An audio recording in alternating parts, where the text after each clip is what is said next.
So, yan na po. Kung lagyan ng pagsama-samahin na natin siya.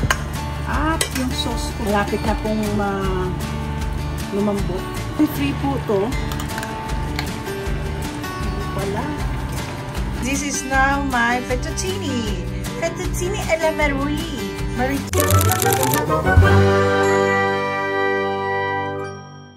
I just went to the grocery today and I went to this grocery.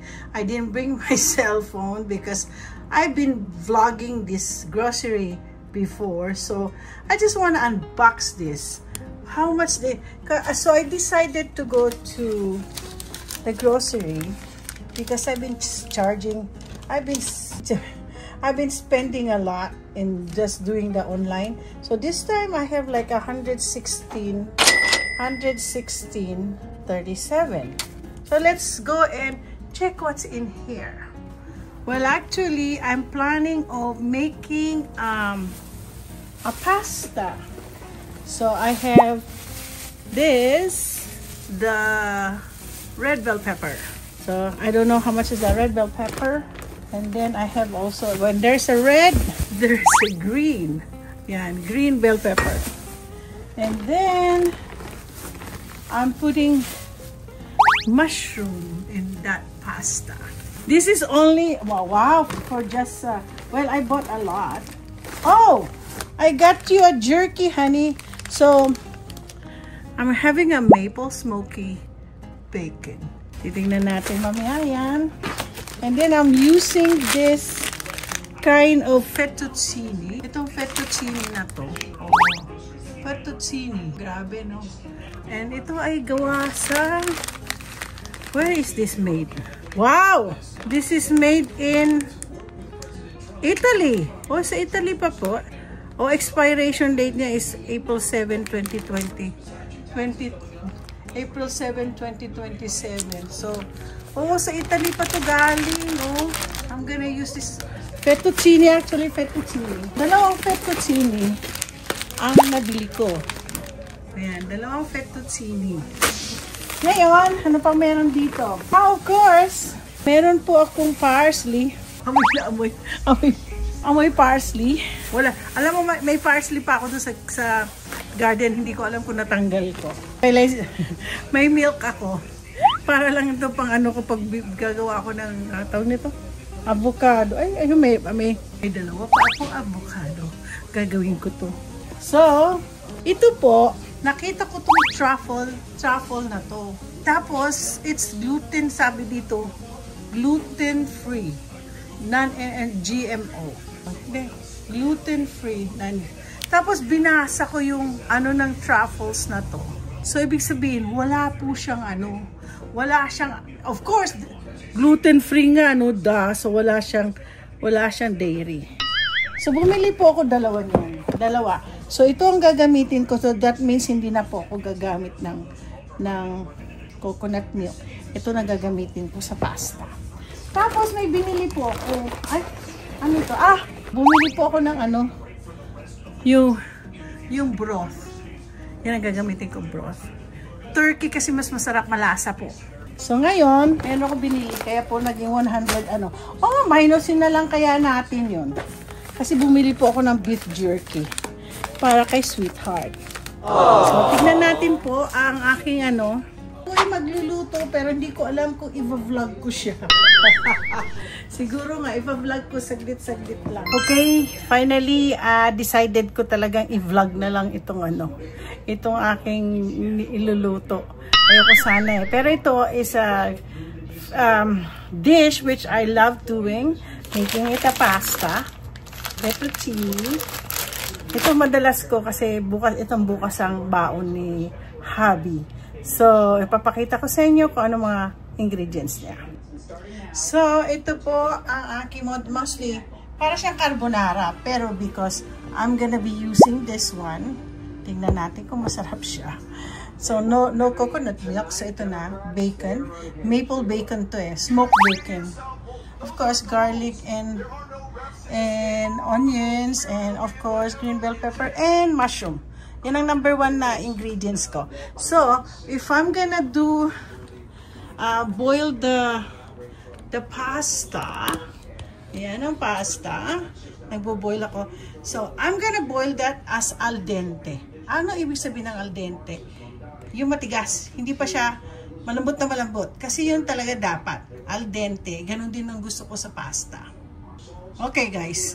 I changed my mind.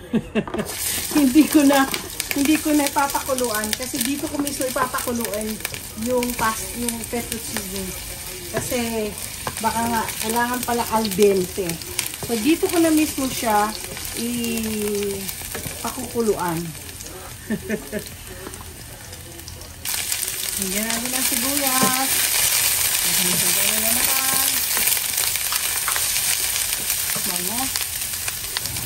You have to open the Kaya ko, nabayaan kasi nag-open ako ng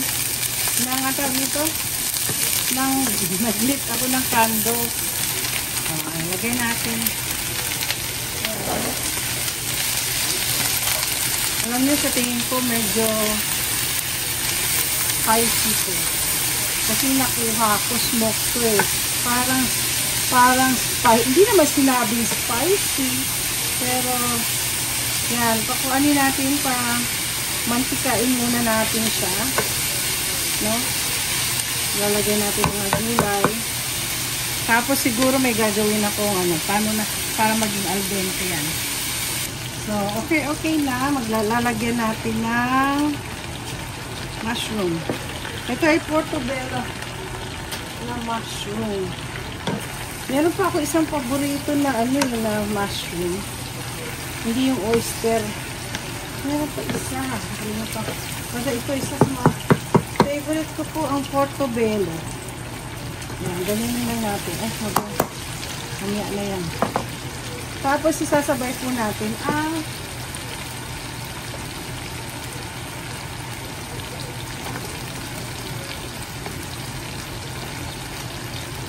so, siguro tatakpan natin ito.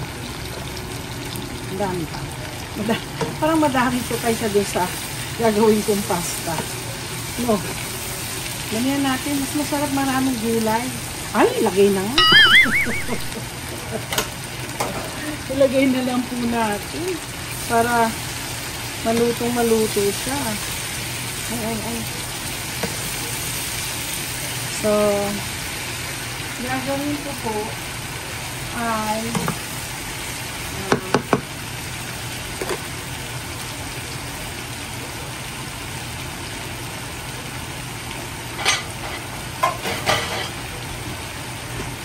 takpan ko muna para madaling maluto.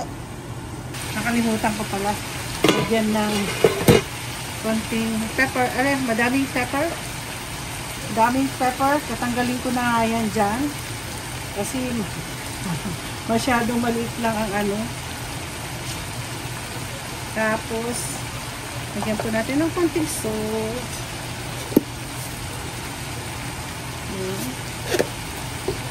Tapos, favorite kong seasoning. Favorite ko talaga kahit kailangan ng seasoning. Itong kapatner ko sa pagluluto ang seasoning. Kasi hindi kami kumakain masyado ng toyo. Pagaganyanin na lang natin yun. Sarap ko naman yan. So, takpan ko na. So, buksan na natin. Ayan siya. Ang gagawin ko po, ay ililipat ko po ito dito. Kasi, dito ko na ilulutuin yung pasta.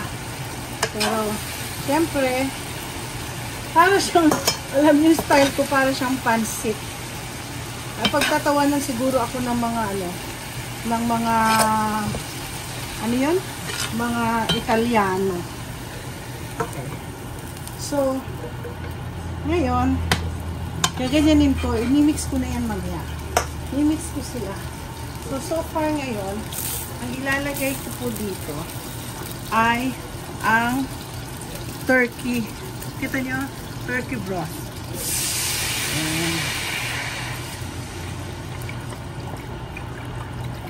Nandito po natin ipapaano nyo lang. Busin na natin.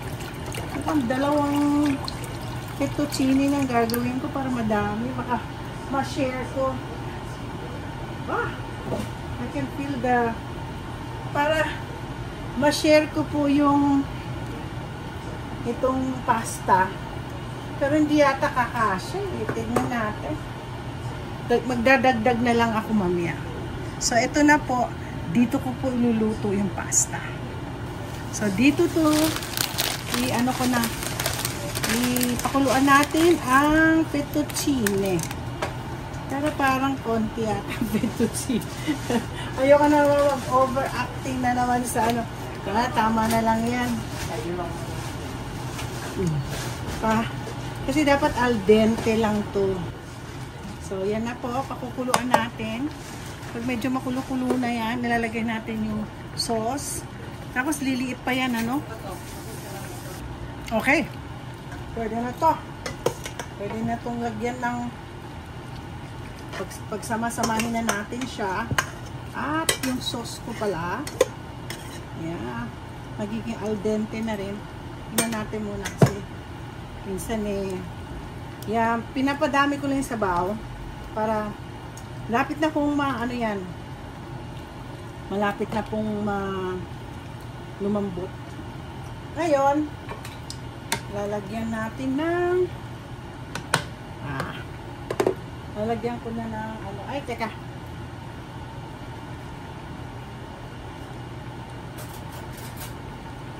yan.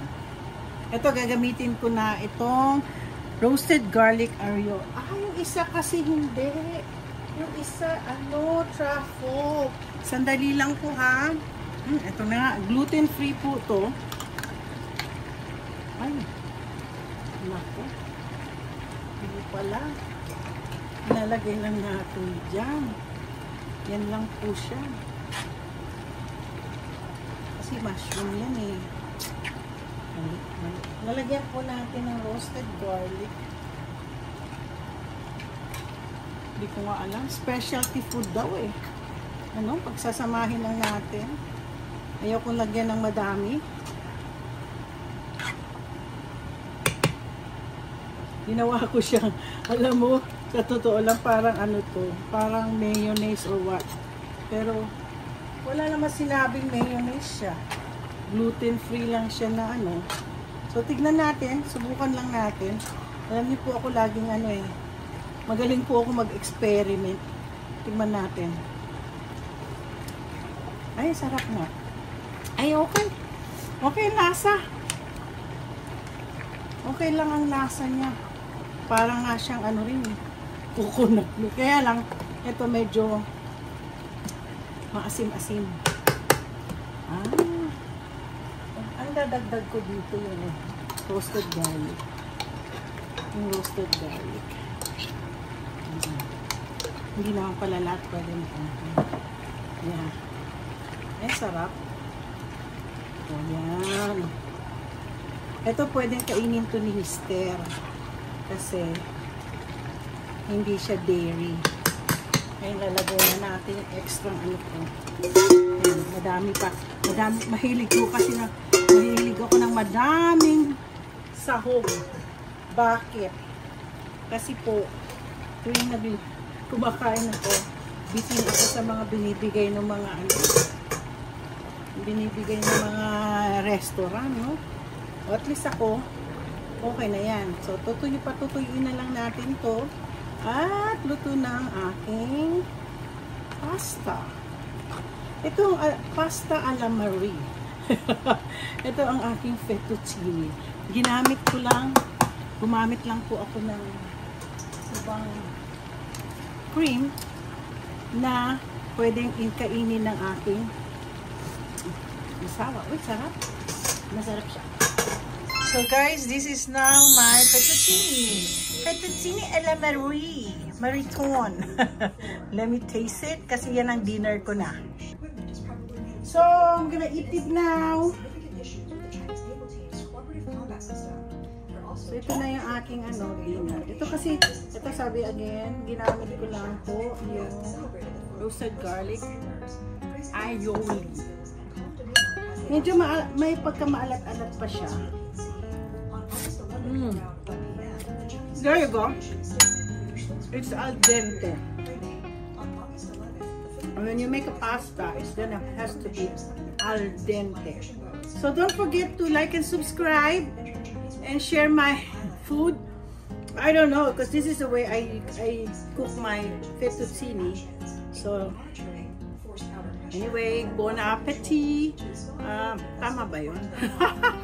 So again, don't forget to like and subscribe. Thank you.